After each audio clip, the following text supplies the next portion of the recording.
Yes, so masaya mga kameso. May social na naman po kayo dito upang mag-online tawas about sa mga sikat na celebrities, sikat na vlogger, content creator, or ano pa mga sikat na personalidad dito sa mundo ng social network o television. Ang ating pong itatawas ngayon mga kameso ay si Miss or Madam Rosmar. So, about doon sa pang-apat niyang anak na nagkaroon ng problema po. No? So, ang ating pong gagawin ay tutulungan po natin kung meron ba siya spiritual o physical, kung ano mang maging resulta mga kamestro, ay ating i-cleansing si Madam Rosmar, no? Kung sa ganun ay makatulong tayo kahit pa paano, no?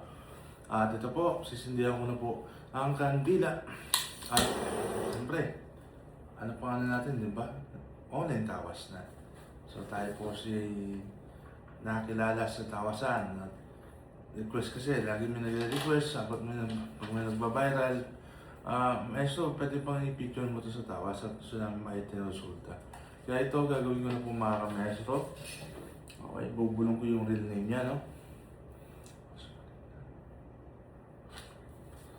Okay, start na natin. Nahulog pa yung ano, parang may something na, okay, hindi ako nangati. Naligo naman ako. Uy! Nasunog. Patay tayo dyan. Nasunog. May gumukonta mga kameso. Hindi natin Kasi pag ganyan guys, mga kameso pang nasunog, merong spirit ba na gumukonta, tapos nahulog pa yung nahulog pa to. So, try natin best natin. May nasisense na ako kameso, no? Malalaman natin dito sa resulta ng tawas. Kaya ako nagdidepensa talaga ako pag ganito mga maestro kasi risky to. Kasi the more na sikat ka, the more na kilala ka, the more na marami ka napatunayan, the more na tinitingala ka o respeto ka at tinitingala ka dito sa mundong ibabaw, the more na malakas ang kalaban, spiritual man o physical mga maestro. May kaakibat na responsibilidad.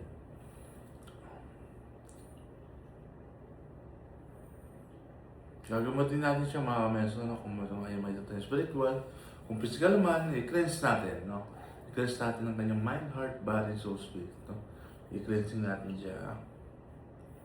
Kaya mga kameso, share natin itong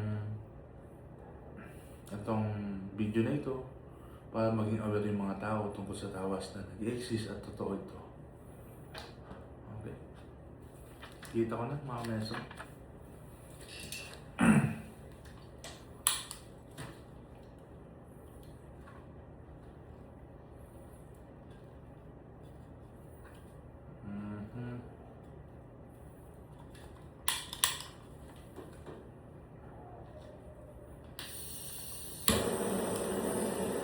Kakaroon talaga interrupt, nakangat yung okay naman, naligo naman ako ngayon ito nangyari.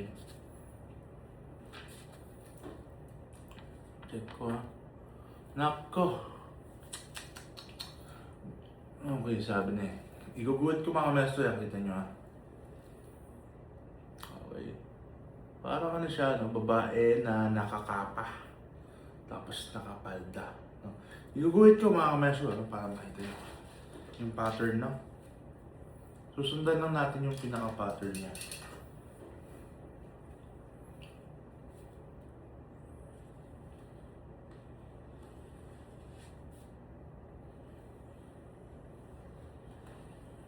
Ito siya. Ito yung ulo. Yung buhok.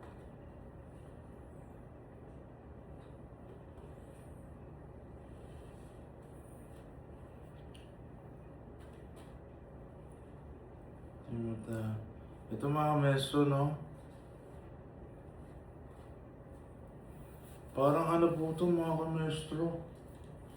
Parang hindi siya kaluluwa siya ng tao na naging demonic-like na parang naging demon na sobrang sama. So yun po mga kamestro. Hindi ko alam kung saan ito nakatira. Check natin kung saan niya nakakuha to, no? Hindi siya tao mga kamestro. Entity siya o spirito o masamang spirito.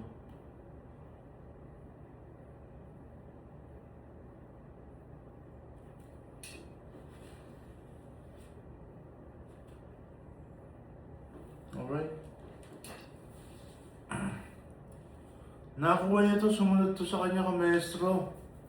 Sa nadaan niya simbahan na napakaganda. Tapos, isa katabi, malapit doon, isang kilometro or mas malapit pa doon, ay merong abandonadong abandonadong lugar o parang haunted house ay na-attract niya, okay, at sumama sa kanya at ganun ang nangyari mga kamestro. Magpapakatotoo ko sa inyo, no? Connected ba yung sa bata sa nangyari? Check natin mga kamestro. Connected mga kamestro, no? Bukod dun sa physical, meron din spiritual related. Kaya solusyonan natin ito mga kamestro. Kitang-kita, oh. Check nyo. Babakasin natin to sa abot ng mga kaya ni Maestro Osi, no? Patulong na rin din kay Madam Rosmar, no? Okay, check. Ang bahala ng mga nakarmas dito. Ba't ireremos? Diyos Ama, Diyos Ina, Diyos Anak, Diyos Espiritu Santo, Diyos Espiritu, Diyos Espiritu, Diyos Elemental. Baklas, matatalo ka, lusaw ka, durog ka, panaw ka, sa pangalan ni Jesus. Tungkol yung aso mga maestro. Okay? Ang bahala sila. Patay ka sa akin.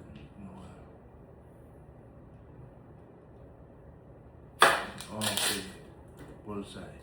Okay, gagana po parang doon ni Madam Rosmar niya ng Mr. Rosmar, no? Okay, tulong ko na rin po sa inyo yan, Madam Rosmar, no? So, mga gusto magpa-online tawas dyan, PM niyo lang po ako, comment lang po kayo dito mga kamestro. Okay, nasolusyonan natin, no?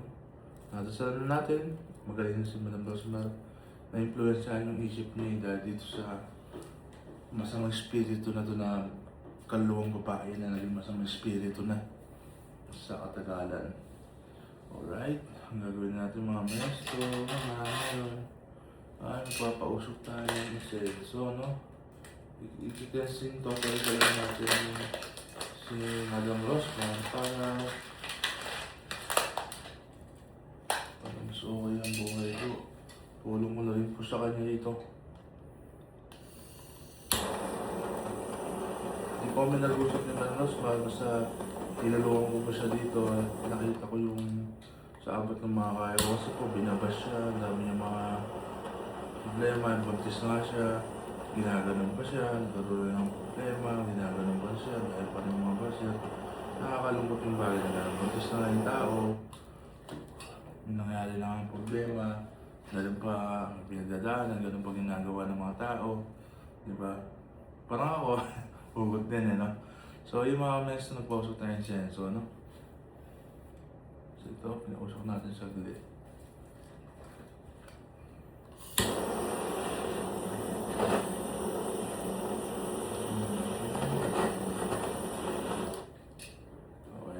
Pinausok ko saglit, no? So, alisin na rin natin.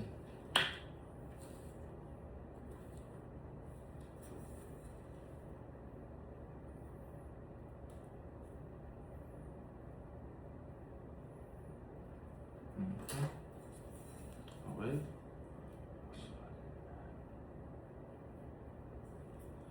Sumayo ang banal spirito at kagit mo at kagit ang kanyang buong pagkatao, ang kanyang pamilya.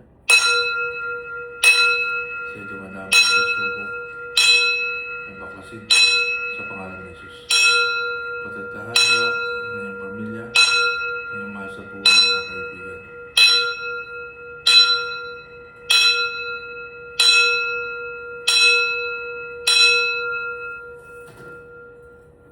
Alright? So, ano nga dito mga sa konklusyon natin dito? Yung nga maestro, kailangan talaga meron tayong mga spiritual protection, medallion, malalakas. Sa kotse talaga kailangan malakas ang depensa natin. May mga rosaryo tayo na malakas talaga, na dinasalan talaga, dinebotionan talaga. Meron tayong mga malalakas na protection, gemstone na malalakas talaga na inaalagaan sa dasal, no? At binibless ng malakas na pare, malakas na pastor, kung ano pa man, malakas na magagamot, tulad ng mga spiritual healer, mga ganyan, independent kasi kami, no? Wala kaming sektang pinapanig, sektang ginagawan. Pares-pares din naman tayong nagdilin mo sa Diyos, no? Wala ako, respetado ko lahat ng religion. Lahat ng religious group, respetado ko yan, neutral ako dyan, wala akong pinapanigan, no? Kasi ganun ako, ganun yung pagkatao ko. May mga Christian, Born-again Baptist, Iglesia, Muslim, lahat na ata ng mga na experience ko na magpagabot sa akin. May mga gusto pinag-blessing ko. Si Madam Rosmar, no, para kahit siya yung kalungkutan lahat pag naluksan nila.